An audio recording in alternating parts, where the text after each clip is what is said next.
Bonjour à tous et bienvenue pour ce nouvel opus de Et pour quelques couronnes de plus. Aujourd'hui ça va être un numéro un petit peu spécial parce que Tsa va commenter sa partie. Alors on n'a pas commenté tous les deux parce que physiquement c'était compliqué.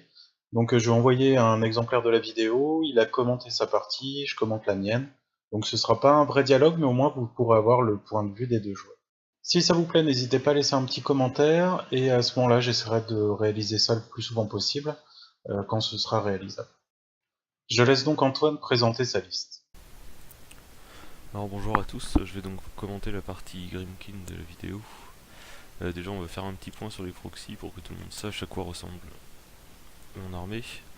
Les trois châssis d'inverteurs c'est les Skin and Bones, le conservateur c'est un cage rageur, les deux corax pour les rattlers, les deux cochons pour les crabites, l'ABE pour l'ABE, Chromac 2 pour le caster. On a les crapauds, c'est des Dridrots, les Warwolves pour les Gremlin Swarm, et l'Anissa pour Lady Cariana Rose. Il me semble que j'ai fait le tour. De mon côté, c'est la liste habituelle, avec la BE naine qui est représentée par la BE Signa. Au niveau du match-up, je le sens pas forcément très bien, il n'y a qu'une seule zone, elle va être dure à libérer, et au niveau de l'attrition, il a beaucoup de beasts qui vont monter à armure 21 très vite une fois qu'il y aura des corps. En plus, Antoine a l'animus de soin, qui fait que si je tue une de figurine, il peut soigner toutes les autres de sa liste instantanément. Donc il va falloir que je fasse vraiment très attention dans ce que je choisis de blesser. Donc on va voir ce que ça donne, mais a priori je donne pas un match-up positif pour Osrum. Alors au niveau de mon premier tour, il se passe pas grand chose. Toute l'armée va courir tout droit au maximum de sa vitesse. Je fais juste un peu attention à mon caster pour pas me faire cater ses tours 1 sur un feat d'Osroom. Tout le reste court tout droit. Je vais juste mettre un rattler à portée de sa BE et de ses jacks en bas pour pouvoir activer la vengeance au cas où il tire dessus. J'ai un shield guard derrière, donc normalement il devrait pas mourir. Et au pire ça me fera un score sans plus pour mon premier tour. De mon côté pour mon premier tour ça va être du positionnement. Osrum va lancer Energizer pour faire avancer tout son battle group. Il va mettre Snipe sur la BE. Alors là j'ai toujours un petit problème avec la BE en fait, c'est est-ce que je mets Snipe au premier tour pour recycler Fire for Effect après? Donc ça me donne une phase de tir en plus, mais par contre ça fait que je suis short en focus au moment de switcher entre Snipe et Fire for Effect. En ce moment je teste ça, mais je suis pas sûr que ce soit la bonne solution. Et sinon pour le reste des déplacements, je respecte ces distances de charge et je mets tout le monde en position pour le tour prochain. Et c'est à nouveau au tour des Grimkin. Alors du coup mon tour 2, donc il a pas activé vengeance en tirant sur mon rattler parce qu'il l'a raté avec sa BE. Moi je peux pas marquer à ce tour, donc ça va clairement être un tour de temporisation, c'est-à-dire j'ai pas grand chose à faire en fait, je vais pas lui rentrer dedans directement, vu que mon armée a besoin de récupérer des corps et d'un peu perdre quelques figues avant d'être efficace. Je vais juste temporiser un tour en attendant de voir un peu ce qu'il va faire. Mes deux rattlers vont au centre avec des petits incorpos autour, c'est juste histoire de gêner ses tirs et de l'occuper pendant un tour. De toute façon les rattlers ils tapent pas assez fort dans ce match-up, ils servent pas à grand chose en fait. Donc j'accepte de les perdre sans aucun problème. Ça me donnera des corps et je pourrai les donner à mes autres beasts ensuite. Puis au cas où, si il envoie un driller au centre, c'est tout bénéfique pour moi en fait. Donc normalement il devrait pas le faire, sinon il va échanger un driller contre un rattler, et pour moi ça me convient. Je passe le reste de mon armée assez hors de portée de ces distances de menace. Je mets 2-3 figues dans la zone pour pas qu'il puisse marquer. Et puis je vais juste attendre qu'il fasse son tour et réagir en conséquence. Dans un premier temps, mon tour 2, ça va être un tour de réflexion et d'indécision. Le problème de l'armée Grimkin, en fait, surtout face à ma liste, c'est que plus je vais lui faire des pertes, et plus ça va booster les figurines restantes, surtout les Warbeasts. Les Skin and Bones en eux-mêmes, même avec un seul corpse, ça va, c'est gérable. Par contre, à partir du moment où ils sont à 3 corps, ils montent à armure 19 de mémoire, ils sont à peau 19 ou 20, donc ils m'ouvrent à peu près tout. Là, le gros problème, c'est que j'ai 3 Warbeasts lourdes que je vais pas pouvoir tomber au tir, que je peux pas amoindrir au fur et à mesure, parce que si je répartis trop les dégâts, si je les finis pas, avec avec l'arcane de soin, en fait, tout va être annulé, il faudra que je recommence. Pour gérer ces beasts, j'ai juste 2 drillers, 2 lourdes, sachant qu'on a déjà testé dans une autre partie, une partie précédente. Et en fait, un driller tout seul, ça va pas tomber une beast Grimkin. Je vais donc essayer de temporiser ce tour-ci et prendre ce qu'il y a à prendre. Ayana a donné arme magique à un blaster. Le blaster vient de faire un spray pour avoir 2 Gremlin Swarm, plus les 2 Rattlers. Les Gremlin Swarm, il faut que je m'en occupe assez tôt, parce qu'une fois qu'ils sont en contact de mes jacks, s'ils leur donnent des malus de mouvement, ainsi de suite, ça va être de la grosse galère. Donc heureusement, j'ai Ayana qui peut donner arme magique. Sinon, j'ai l'objectif qui va donner arme magique à un gunner pour tirer sur le dernier Gremlin Swarm.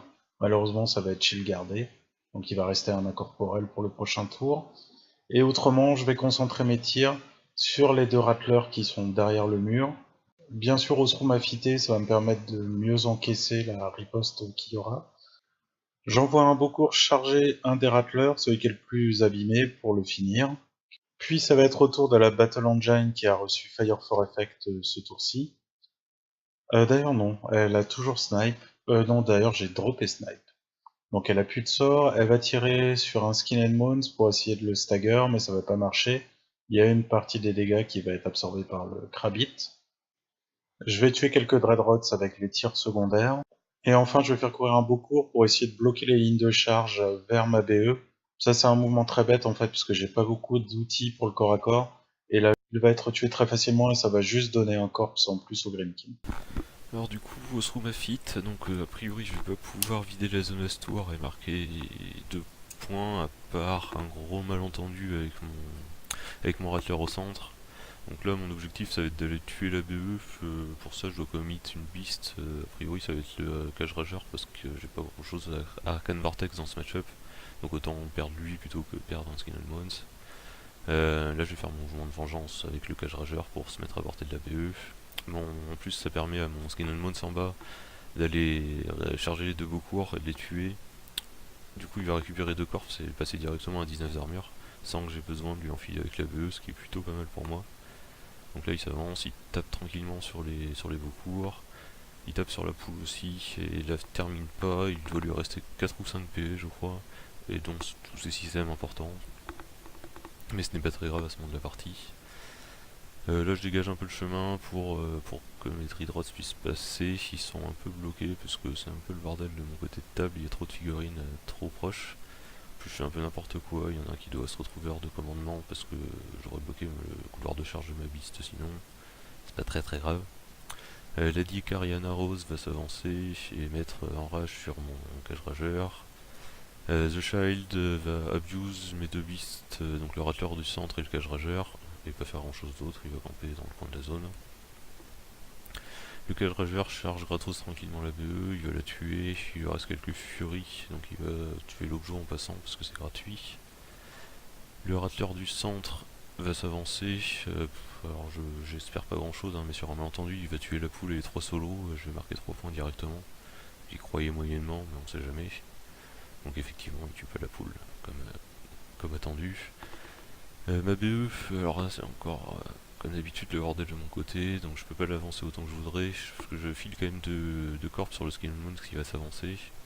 Le Skin and Moon s'avance, tue la poule, je vais faire quelques placements pour poser dans la zone et patienter. Je viens de perdre la BE, c'est grave, mais pas tant que ça. Bon, bien sûr, le stagger sur une de ces bis, ce serait toujours intéressant, mais ça m'a permis d'appâter, alors appâter entre guillemets, de faire venir au moins une de ces beasts. Donc je vais pouvoir la tomber avec un driller normalement, éventuellement j'aurai le deuxième en support. Là où je m'interroge, c'est est-ce que je dois envoyer le deuxième driller sur une autre beast.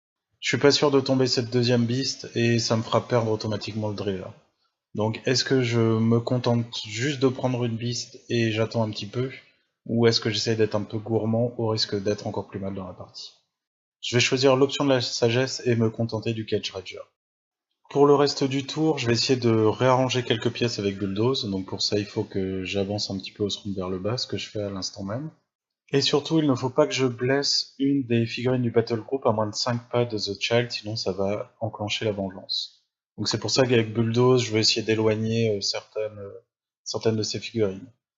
Évidemment, je vais totalement oublier ça quand je vais tirer avec le blaster, là, ce que je fais en ce moment même.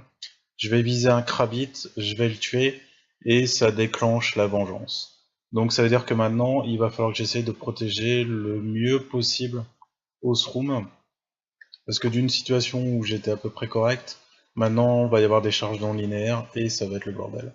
Surtout qu'avec vengeance, il peut charger jusqu'à 15 pas. Donc j'envoie déjà un driller pour terminer le Cage Rager. Déjà ça fait une menace en main sur Osroom. Ensuite, je vais essayer de bloquer les lignes de charge, tout en essayant de préserver mes pièces. Il faut à tout prix que je garde mes 2 lourdes le plus longtemps possible, mais il faut aussi que je garde quelques pièces dans la zone, pour pas qu'Antoine prenne trop l'avantage au scénario. Donc je vais mettre les 2 drillers devant Osroom, je vais essayer de bloquer les passages, et ça va être au tour d'Antoine. Du coup, il a malencontreusement activé la vengeance en tuant un Krabit.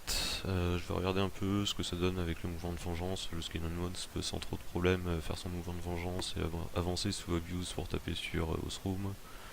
Au cas où, Chromac peut aussi s'avancer et slam un driller dans Osroom pour qu'il soit KD, même si normalement j'ai aucun problème pour le KTC. Donc Chromac va s'avancer, lancer son slam, mettre KD Osroom et le Jacko 22 va aller le finir assez tranquillement. Et c'est ainsi que se termine la carrière d'Osroom, réduit à l'état de pulpe par une monstruosité Grimkin. Bon, en même temps, c'est assez fluff, hein. C'est l'avidité qui va perdre Osroom. Prenez garde à vous, les Grimkins sont là pour vous punir de tous vos péchés. Et c'est ainsi que se termine ce podcast. En vrai, un grand merci à Antoine pour y avoir participé, en vrai. Et je vous dis à très bientôt.